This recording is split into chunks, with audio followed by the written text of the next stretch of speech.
अब जानते हैं क्या है लोगों का व्यू, बड़े-बड़े जो सफल लोग हैं उनका व्यू क्या है नेटवर्क मार्केटिंग के बारे में। अभी आप फोटोग्राफ देख रहे हैं मिस्टर बिल गेट्स का। इनका कहना ये है कि अगर मुझे दोबारा से शुरुआत करनी पड़े, तो मैं अपने करियर की शुरुआत नेटवर्क मार्केटिंग से करूँगा। दोस्तों एक बिज़नेसमैन का व्यू आपने सुना, अब बात करते हैं इस दुनिया के सबसे सफल इन्वेस्टर की।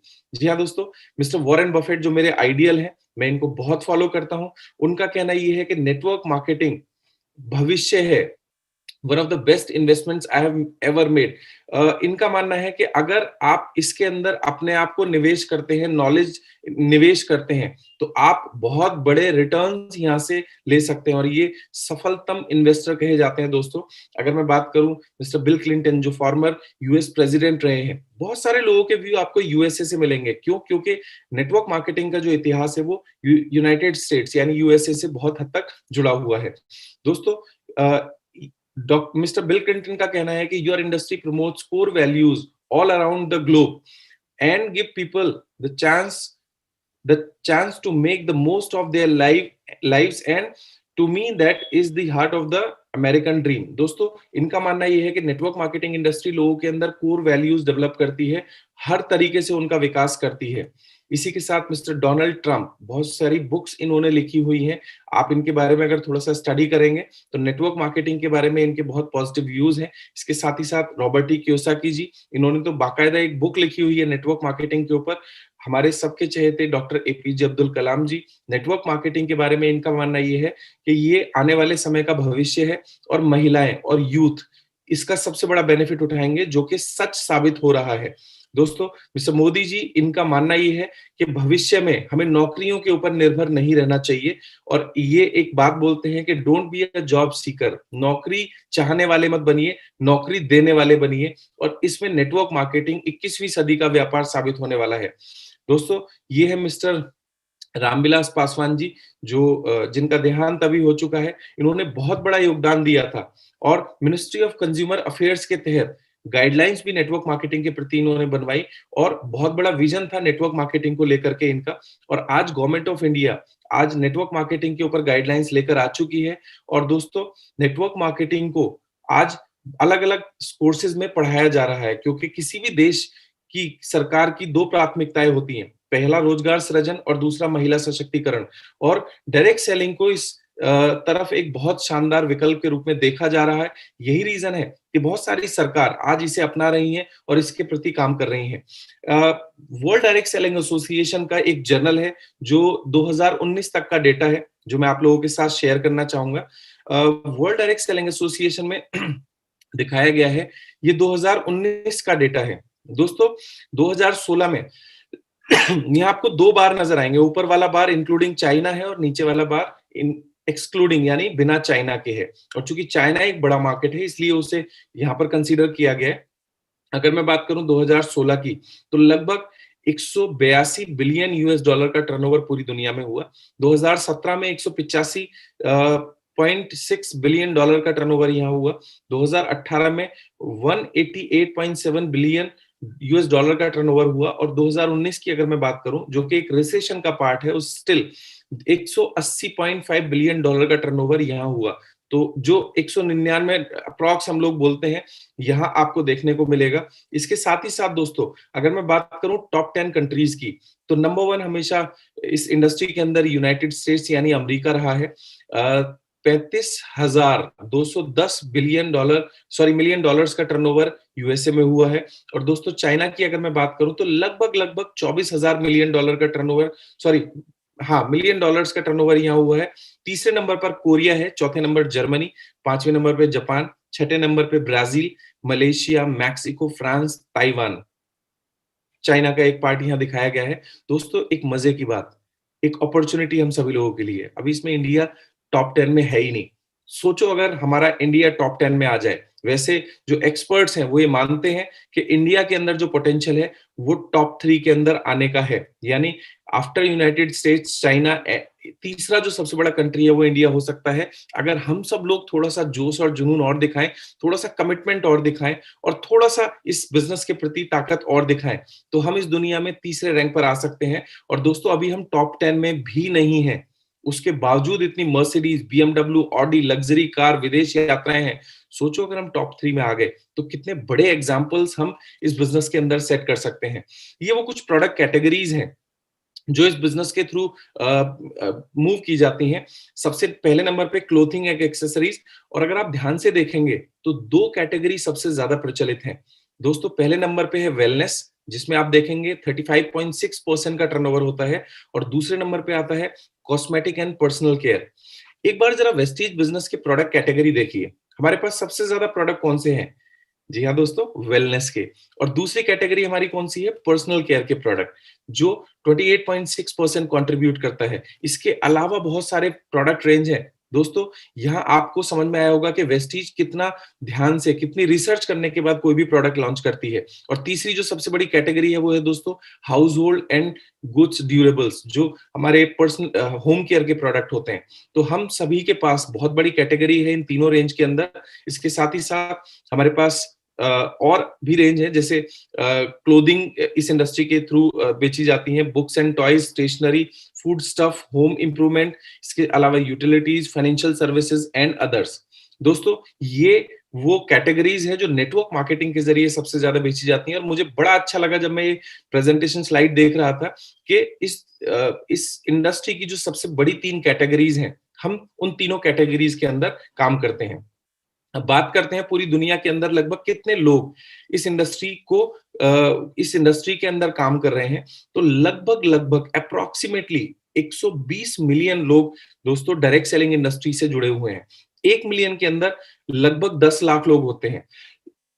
आप उसी हिसाब से लगा लीजिए, लगभग 120 मिलियन लोग इस इंडस्ट्री में काम कर रहे हैं। अगर मैं इसे फर्दर और कैटेगराइज करूं, मैं इसे थोड़ा सा और डिवाइड करके देखूं, दोस्तों 15.2 मिलियन लोग ऐसे हैं जो इस बिजनेस के अंदर फुल टाइम काम कर रहे हैं और जो 30 से ज्यादा घंटे वीकली इसके अंदर काम करते हैं। 15.2 मिलियन का मतलब 1.5 करोड़ लोग लगभग ऐसे हैं जो इस इंडस्ट्री के अंदर एज ए फुल टाइम काम करते हैं। लगभग 44.2 मिलियन लगभग लोग ऐसे हैं जो इस बिजनेस में पार्ट टाइम काम करते हैं, और 60.5 मिलियन लोग ऐसे हैं जो इस बिजनेस में सिर्फ एज अ यूजर आते हैं। और दोस्तों ये जो डेटा है ये बहुत कुछ बोलता है। हमारे नेटवर्क में अगर हम उठाकर देखें, अगर आपका नेटवर्क 1000 से ज्यादा लोगों का है तो ये डेटा आपको अपने नेटवर्क में रिफ्लेक्ट होता हुआ नजर आ जाएगा। आगे बढ़ते हैं दोस्तों, थोड़ा सा एज ग्रुप की बात करते हैं। तो 7% लोग ऐसे हैं जो इस बिजनेस में 18 से 24 साल के हैं। इसके साथ ही साथ अगर मैं बात करूं, 19% लोग ऐसे हैं जो इस बिजनेस में 26 से 34 साल के एज ग्रुप के अंदर लाया करते हैं। और अगर मैं बात करूं तो 26% लोग, जो कि सबसे बड़ी कैटेगरी है वो इस बिजनेस में, वो है जो 35 से 44 साल के हैं। दोस्तों ये वो कैटेगरी है जहां लोग सबसे ज्यादा सीरियस होते हैं। इसके साथ ही साथ 25% लोग वो हैं जो इस बिजनेस में 45 से 54 ईयर की कैटेगरी के अंदर है, और 23% लोग हैं जो इस बिजनेस में 55 प्लस हैं। दोस्तों एक चीज आप देखना, हर उम्र का पार्टिसिपेशन है। और थोड़ा सा नीचे आते हैं, सभी महिलाओं के चेहरे पे एक बड़ी सी मुस्कुराहट आ जानी चाहिए। 74% वुमेन्स इस बिजनेस को डोमिनेट करती हैं, यानी 74% इस बिजनेस में महिलाएं हैं और 26% पुरुष इस बिजनेस के अंदर काम करते हैं। एक्चुअली महिलाओं के अंदर लीडरशिप खूबियां पहले से होती हैं, वो जानती हैं कि लोगों की केयर कैसे की जाती है। बेसिकली बाय बर्थ महिलाएं लीडर होती हैं, तो कोई दिक्कत नहीं है, हम भी धीरे धीरे बेचारे आदमी भी आगे बढ़ लेंगे। तो ये वर्ल्ड डायरेक्ट सेलिंग एसोसिएशन यानी WFDSA का डेटा है जो मैंने आप लोगों के साथ शेयर किया। ये 2019 की रिपोर्ट है। और दोस्तों हमारे देश में अगर बात करें गवर्नमेंट की, फिक्की की, KPMG की, तो इन ऑर्गेनाइजेशंस का मानना है कि 2025 तक भारत में ये जो इंडस्ट्री है वो लगभग 64,500 यानी 64,500 करोड़ का टर्नओवर इस इंडस्ट्री के जरिए होने वाला है, और लगभग 1.8 करोड़ लोग इस इंडस्ट्री के साथ जुड़कर काम कर रहे होंगे। दोस्तों भविष्य बहुत ही शानदार और उज्जवल है। अभी अपने को क्या काम करना है? अपने को सिर्फ क्या करना है कि इस इंडस्ट्री को अच्छे से सीखना है और समझना है, इसकी बारीकियों को देखना है और इसके अंदर काम करना है। आज मेक इन इंडिया के तहत इस इंडस्ट्री को बहुत ज्यादा प्रोत्साहित किया जा रहा है। अलग अलग पैरामीटर्स के जरिए गवर्नमेंट इस बिजनेस को प्रमोट कर रही है। स्किल इंडिया, आप सभी लोग जानते हैं कि हमारी कंपनी की वेबसाइट पे अगर आप जाएंगे तो स्किल इंडिया के तहत एक प्रोग्राम चल रहा है जिसमें सेल्स के ऊपर एक कोर्स कराया जाता है। आप उस कोर्स को करेंगे और आप उसका एग्जाम देंगे तो आपको एक प्रोत्साहन राशि दी जाती है और एक सर्टिफिकेट से नवाजा जाता है। And we are the only company जो स्किल इंडिया के तहत, ये कौशल विकास के तहत ये काम कर रही है। दोस्तों आज सरकार भी चाहती है, क्योंकि सरकार के पास भी पता है उसे उसके पास नौकरियां नहीं है। अगर मैं बात करूं तो लगभग 3.25 करोड़ बच्चे हर साल ग्रेजुएट होते हैं हमारे देश में, और भारत सरकार और प्राइवेट सेक्टर अगर पूरी ताकत लगाए तो लगभग लगभग 1.5 करोड़ से ज्यादा नौकरियां वो लोग प्रोड्यूस नहीं कर सकते। और पोस्ट कोविड ये सिचुएशन और वर्स्ट हो चुकी है, यानी अगर मैं बात करूं तो लगभग 1.5 करोड़ यूथ हर साल बिना नौकरी के रह जाएगा। और दोस्तों यही कारण है कि फ्रेश लोग इतने ज्यादा आते जा रहे हैं, जिनकी वजह से पुराने लोगों की नौकरियों के ऊपर भी एक खतरा मंडराना शुरू हो गया है। तो भविष्य बहुत ज्यादा ब्राइट नहीं है जॉब्स के केस में। मैं हमेशा टैलेंट को ऊपर मानता हूं। जो लोग टैलेंटेड होंगे उन्हें जॉब मिलेगी, बट दोस्तों अच्छी सैलरी लेना बहुत मुश्किल हो जाएगा। तो जो भविष्य है वो जॉब्स के फेवर में नहीं है। हमें अपने अंदर कुछ टैलेंट विकसित करने होंगे, और यही कारण है कि भारत सरकार बहुत ज्यादा पॉजिटिव है डायरेक्ट सेलिंग को लेकर। दोस्तों अगर मैं एक लाइन में आप लोगों को बताना चाहूं तो डायरेक्ट सेलिंग का जो ग्रोथ है वो बहुत ही शानदार है। मैं जब ये रिपोर्ट पढ़ रहा था 2019 की, तो India was the only company, only country जहां एक पॉजिटिव ग्रोथ देखी गई है 16% की। उसके अलावा अफ्रीकन कंट्रीज हैं कुछ जहां लगभग 14% की ग्रोथ है, बाकी पूरी दुनिया में डी ग्रोथ हुई। तो इंडिया एक बहुत ब्राइट कंट्री है नेटवर्क मार्केटिंग को लेकर के। और पिछले कुछ देशों में ऐसा, कुछ समय में ऐसा देखा भी गया है, जैसा मैंने आप लोगों के साथ शेयर किया, लगभग लगभग $200 बिलियन का टर्नओवर इस इंडस्ट्री के जरिए पूरी दुनिया में होता है। और साथ ही साथ जैसा हम लोगों ने बात की, पहले नंबर पे यूएसए है, दूसरे पे चाइना और तीसरे पे कोरिया है। और अगर आगे बढ़ते हैं तो दोस्तों पूरी हिंदुस्तान के अंदर ये डेटा अपडेटेड होने के बाद हम लोगों से शेयर करते हैं कि 13% का सीएजीआर ये लास्ट ईयर का है, और 3 साल का अगर एग्रीगेट सीएजीआर देखा जाए तो वो 13% है। और दोस्तों फिक्की और बहुत सारी संस्थाओं का मानना है कि हमारे देश में आने वाले समय में डायरेक्ट सेलिंग के जरिए 64,500 करोड़ का टर्नओवर आने वाले समय में होने वाला है। दोस्तों मैं थोड़ा सा नेटवर्क मार्केटिंग की हिस्ट्री के बारे में बात करूंगा। पहली जो कंपनी थी वो 1886 में यूएसए से शुरू हुई थी। परफ्यूम्स के ऊपर ये लोग काम किया करते थे, और धीरे धीरे विकसित होकर 1951 में इसका और ज्यादा तेजी से विकास हुआ। कुछ कंपनियों ने इसमें और काम करना शुरू किया। अगर मैं इंडिया की बात करूं तो ये इंडस्ट्री हमारे देश में 1998 में ऑफिशियल रूप से लॉन्च हुई थी, और बहुत सारी कंपनियों ने इसके अंदर काम करना शुरू किया।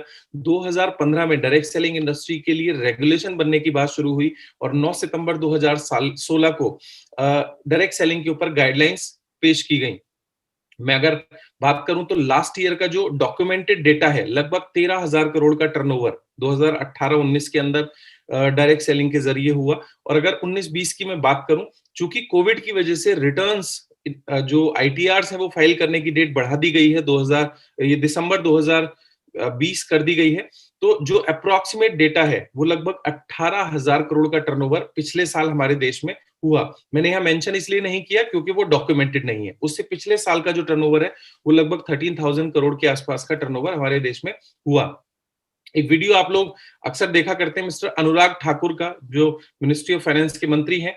उनका कहना है कि भविष्य बहुत स्ट्रांग है। आज चाहे वो मिस्टर अनुराग ठाकुर हो या बहुत सारे गवर्नमेंट ऑफिशियल्स हैं, वो नेटवर्क मार्केटिंग यानी डायरेक्ट सेलिंग को लेकर बहुत पॉजिटिव हैं, और बहुत बड़ी बड़ी संभावनाएं उन्हें इस इंडस्ट्री के अंदर नजर आती हैं। दोस्तों ये हम सभी डायरेक्ट सेलर्स, यानी जो भी लोग डायरेक्ट सेलिंग इंडस्ट्री के अंदर काम करते हैं, उनके चेहरे पे एक स्माइल का कारण होना चाहिए। अब बात करते हैं इस इंडस्ट्री का फ्यूचर क्या होगा। दोस्तों जब तक इस दुनिया में लोग रहेंगे तब तक ये नेटवर्क मार्केटिंग बिजनेस चलता रहेगा।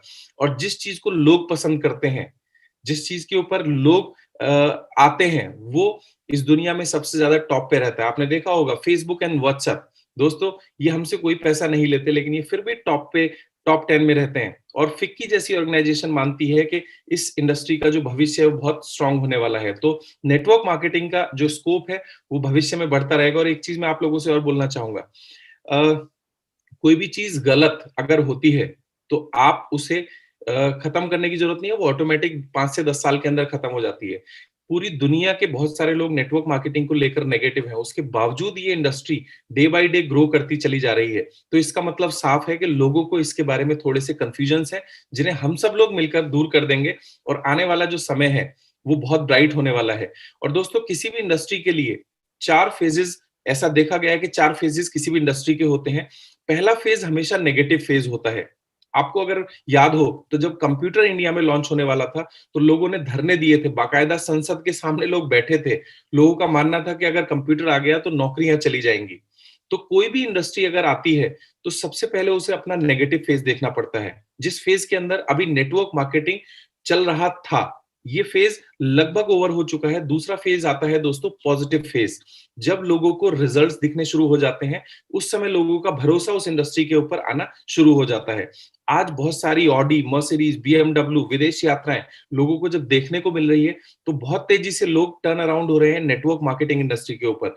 तो हम सब लोग बहुत लकी हैं, और बहुत सारे साथी इस बिजनेस मीटिंग के अंदर नए हैं। तो ये उनके लिए बहुत बड़ी गुड न्यूज है कि आप इस इंडस्ट्री में उस फेज में आए हैं जब ये इंडस्ट्री नेगेटिव से पॉजिटिव फेज में ट्रांसफर हो रही है। दोस्तों, बहुत सारे लोग यहाँ ऐसे इस मीटिंग के अंदर मौजूद हैं जिन्होंने 5 साल 10 साल पहले इस इंडस्ट्री के अंदर काम किया, और कितना टफ था इस इंडस्ट्री में सरवाइव करना। लोग कैसे कैसे मजाक बनाया करते थे। तो मैं तो कहूंगा, आप जितने भी नए लोग हैं, एक बार क्लैप कीजिए उन सभी वरिष्ठ साथियों के लिए, जो पुराने लोग हैं उनके लिए, क्योंकि उन्होंने बहुत कुछ कंट्रीब्यूट किया है इस इंडस्ट्री को नेगेटिव से पॉजिटिव फेज में लाने के लिए। और हमारे मनोज मिश्रा जी और बी आर राठौर जी, बहुत सारे ऐसे साथी हैं जो नेगेटिव से पॉजिटिव फेज में आए हैं इस इंडस्ट्री को लेकर के। ऐसे सभी लोगों को मैं थैंक यू बोलना चाहता हूं।